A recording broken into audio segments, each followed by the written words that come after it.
YouTube TV പ്ലാറ്റ്ഫോമിൽ നിന്ന് ഒരു ക്രൈസ്തവ കുടുംബാധിഷ്ഠിത ടെലിവിഷൻ നെറ്റ്വർക്ക് സെൻസർ ചെയ്തതായി സൂചിപ്പിക്കുന്ന തെളിവുകൾ കണ്ടെത്തിയതിനെ തുടർന്ന് US Federal Communications Commission chairman YouTube TV പ്ലാറ്റ്ഫോമിനോട് വിശദീകരണം ആവശ്യപ്പെട്ടു.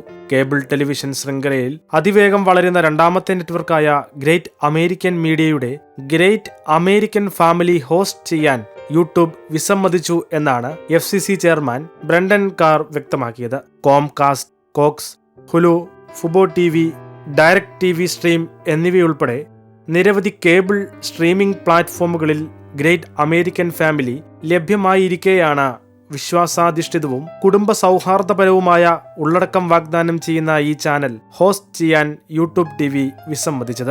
സൗജന്യമായി ലഭ്യമായ യൂട്യൂബ് പ്ലാറ്റ്ഫോമിൽ നിന്നും വ്യത്യസ്തമായി യൂട്യൂബിന്റെ OTT സ്ട്രീമിംഗ് പ്ലാറ്റ്ഫോമാണ് യൂട്യൂബ് TV. സിനിമയിലും ടെലിവിഷനിലും ഹോളിവുഡിന്റെ ആക്ഷേപകരമായ ഉള്ളടക്കം മാത്രം ലഭ്യമാകുന്ന സാഹചര്യത്തിൽ ദശലക്ഷക്കണക്കിന് അമേരിക്കക്കാർക്ക് ശുദ്ധവും കുടുംബ സൗഹൃദവുമായ ഉള്ളടക്കം വാഗ്ദാനം ചെയ്യുന്ന ചാനലാണ് ഗ്രേറ്റ് അമേരിക്കൻ മീഡിയയെന്ന CBN ന്യൂസ് റിപ്പോർട്ട് ചെയ്യുന്നു.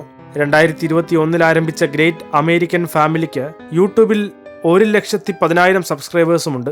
എങ്കിലും യൂട്യൂബ് TV പ്ലാറ്റ്ഫോമിൽ ചാനൽ ഹോസ്റ്റ് ചെയ്യുവാൻ യൂട്യൂബ് വിസമ്മതിച്ചിരിക്കുകയാണ്.